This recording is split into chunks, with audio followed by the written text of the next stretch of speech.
Fala pessoal, estamos chegando por aqui com uma série sobre um assunto muito relevante: os pecados capitais.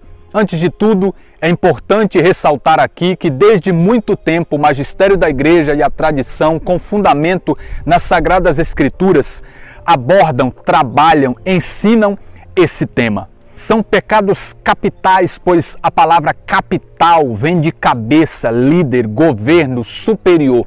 São pecados que encabeçam, que dirigem, que chefiam os demais pecados. Os pecados capitais, eles são a raiz, a origem dos demais vícios, das outras variações de pecados. E para dar início a essa série eu falarei sobre o pecado do orgulho, ou vanglória, vaidade, soberba. E se os pecados capitais, eles são os geradores e são terríveis por dar origem aos demais, o pecado do orgulho é o pior de todos. São Tomás de Aquino chegou a dizer que esse pecado deveria ser tratado à parte, merecendo atenção especial, pois ele é um mal supremo.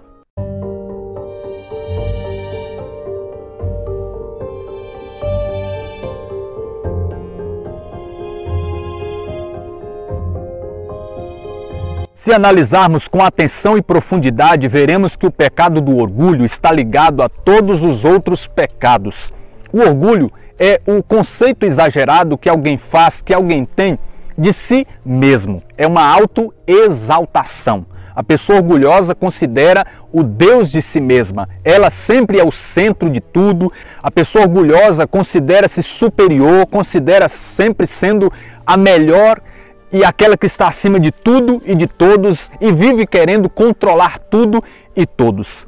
O pecado do orgulho tem vários sinônimos e vários desdobramentos. Uma pessoa orgulhosa é uma pessoa presunçosa, é uma pessoa altiva. Nós podemos aqui dar vários exemplos de como é uma pessoa orgulhosa, mas vamos nos ater apenas a alguns, pois a lista é grande.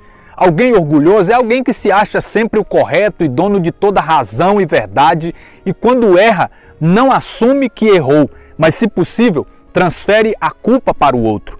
Tem dificuldade de pedir perdão, de pedir desculpas, não aceita ser confrontado, não aceita ser corrigido, não aceita nem mesmo ajuda. Alguém orgulhoso é extremamente arrogante, autossuficiente, é alguém extremamente competitivo. Gosta de menosprezar as pessoas. Em contrapartida, é alguém vaidoso, pois quer ter a atenção dos outros voltada sempre para ele mesmo, pois quer ser aplaudido, elogiado, honrado. O orgulho não é só um veneno que impede ou destrói relacionamentos humanos, mas antes disso, o orgulho nos torna inimigos do próprio Deus. O orgulho é terrível, pois está diretamente ligado ao princípio do mal, ao princípio do pecado. Em Isaías capítulo 14 e em Ezequiel capítulo de número 28, existem passagens que são consideradas referências a Lúcifer, o anjo rebelde, o que hoje nós chamamos de diabo. Aquele que lá no princípio quis ser igual ao Altíssimo. Lá em Isaías capítulo 14, verso 14, por exemplo, está escrito que ele disse: subirei sobre as nuvens mais altas e me tornarei igual ao Altíssimo. E entretanto, eis que foste precipitado à morada dos mortos, ao mais profundo abismo.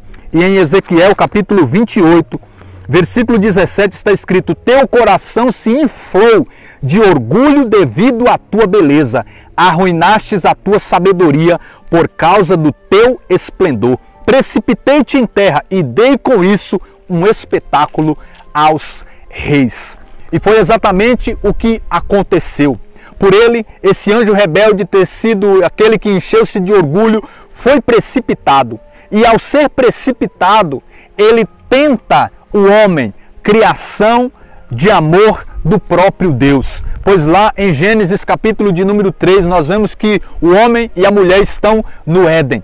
E a serpente, prefigurando Satanás, aparece e tenta em primeiro lugar a mulher e logo depois o homem também cai na mesma tentação. E o que está por trás daquela tentação? Qual é o pano de fundo da queda dos nossos pais Adão e Eva? O orgulho. Gênesis 3 vai dizer que a serpente disse à mulher: não morrereis. Mas Deus bem sabe que no dia em que dele comerdes, vossos olhos se abrirão e sereis como deuses, conhecedores do bem e do mal. Aqui nesta fala da serpente está explicitamente claro o orgulho.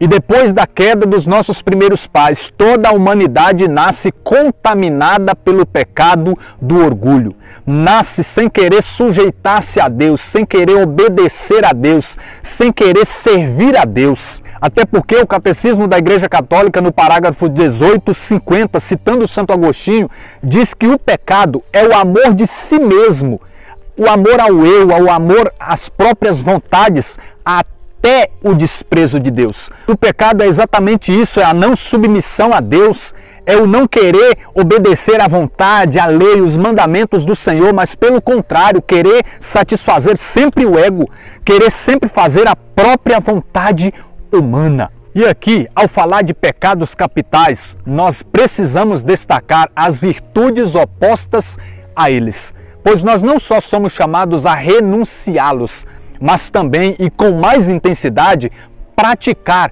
o oposto deles.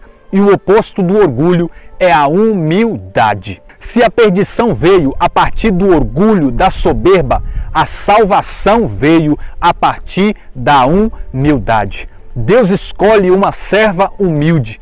Dela nasceu o Messias humilde, num lugar humilde. E veio para nos chamar à humildade. Veio para que nós também sejamos humildes como Ele. E Ele veio oferecer a salvação aos humildes, pois os orgulhosos rejeitam, resistem ao Senhor.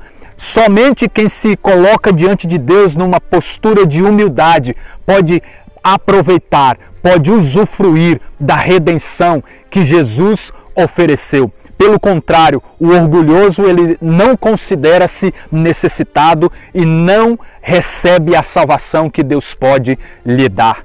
Já diz a carta de São Tiago que Deus resiste aos soberbos, mas dá sua graça aos humildes. Que eu e você renunciemos o orgulho para que através da humildade nós tenhamos comunhão com Deus e comunhão com o próximo, com o outro.